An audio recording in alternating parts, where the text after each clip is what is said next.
1-0 ব্যবধানে Bangladesh test series হেরেছে। One day series শুরু হবে 2 জুলাই থেকে। তবে তার আগে আলোচনা নাজমুল হোসেন শান্তর টেস্ট ক্যাপ্টেন্সি ছাড়া নিয়ে।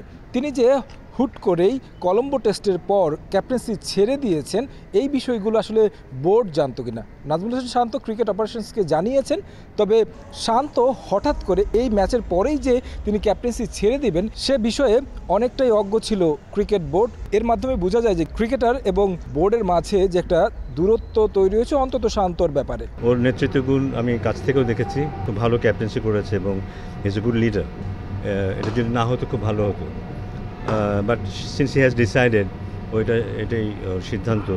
আই রেসপেক্ট দ্যাট এবং আশা করব যে ও ক্রিকেটার হিসেবে, ব্যাটার হিসেবে ভালো খেলতে থাকবে এবং ক্যাপ্টেন না থাকলেও ওর যে লিডারশিপ কোয়ালিটি আছে সেই অবদানটা ও দলের জন্য রাখবে। আলোচনা হয়েছিল এবং আমার ধারণা ছিল যে ও এটা হলেও আরও পরে হবে। শান্তর সিদ্ধান্তকে সম্মান জানিয়েছে ক্রিকেট বোর্ড, তবে তিনি যদি থাকতেন সেটা দলের জন্য অনেক বেশি ভালো হতো। এবং নাজমুল আবেদিন ফাহিম বারবারই প্রশংসা করছিলেন নাজমুল হোসেন শান্তর অধিনায়কত্বের। প্রশ্ন করেছিলাম, এত যেহেতু প্রশংসা করছেন তাহলে কেন তাকে ওয়ানডে থেকে সরিয়ে দেওয়া হলো? এই প্রশ্নের উত্তরে কিছুটা দ্বিধান্বিত ক্রিকেট অপারেশনস চেয়ারম্যান। তিনি বিষয়টা আসলে বোর্ডের সিদ্ধান্ত বলেই কাটিয়ে দিয়েছেন। সিদ্ধান্তটা যখন বোর্ড থেকে নেওয়া হয়েছে তাকে প্রথমেই শান্তর সাথে আলাপ করা হয়েছে যে এই সিদ্ধান্তটা নেওয়া হয়েছে, ওর রোলটা কী থাকবে সেই সময়টা সেটা ওকে বলা হয়েছে। টেস্টের পর এখন বাংলাদেশের সামনে রঙিন পোশাকের সিরিজ, তবে এই সংস্করণেও খুব বেশি ভালো অবস্থায় নেই বাংলাদেশ।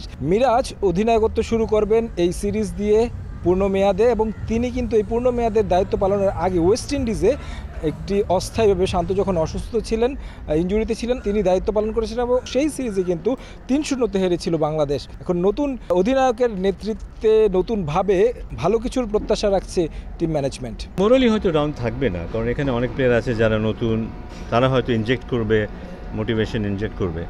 বাট এটা তো অবশ্যই বিপক্ষ দল, তারা কিন্তু গিয়ার আপ থাকবে। আমরা হয়তো ব্যাকফুটে না থাকলেও বা মানসিকভাবে কিছুটা ক্ষতিগ্রস্ত না হলেও ওরা মানসিকভাবে ভালো অবস্থানে থাকবে। আমাদের বোলিং যেটা নিয়ে আমাদের যথেষ্ট স্বস্তি ছিল, সন্তুষ্টি ছিল গত বেশ কিছুদিন, সেই জায়গাটায় বেশ কিছু ঘাটতি দেখতে পাচ্ছি, কিন্তু বলারদের সেই পারফরমেন্সটা দেখিনি গত কিছুদিন। সেটা নিয়ে কাজ হচ্ছে, সেটা নিয়ে কাজ হবে আরও নেক্সট যে কয়টা দিন সময় আছে। বলাররা যদি নিজেদেরকে আবার জাগিয়ে তুলতে পারে, তাদের রিসেন্ট পাস যে পারফরমেন্স ছিল যেটা নিয়ে আমরা কিছুটা স্বস্তিতে ছিলাম, তাহলে বোধহয় দল ভালো করবে। শুধু ব্যাটারদের পক্ষে একা তো সম্ভব হবে না, বোলিংয়ে বোধহয় আমরা কিছুটা পিছিয়ে পড়েছি, সেটা মেকআপ করতে পারলে আমরা ভালো করতে পারবো। মাঠের বাইরে নানা ইস্যুতে বিসিবি বেশ খানিকটা চাপের মধ্যে আছে। রঙিন পোশাকে মাঠে নামবে বাংলাদেশ, তবে এই সব আলোচনাকে পেছনে ফেলে নিশ্চয়ই ক্রিকেটাররা চাইবেন নিজেদের সেরা ছন্দ দেখিয়ে লঙ্কা থেকে জয় নিয়ে ফিরতে।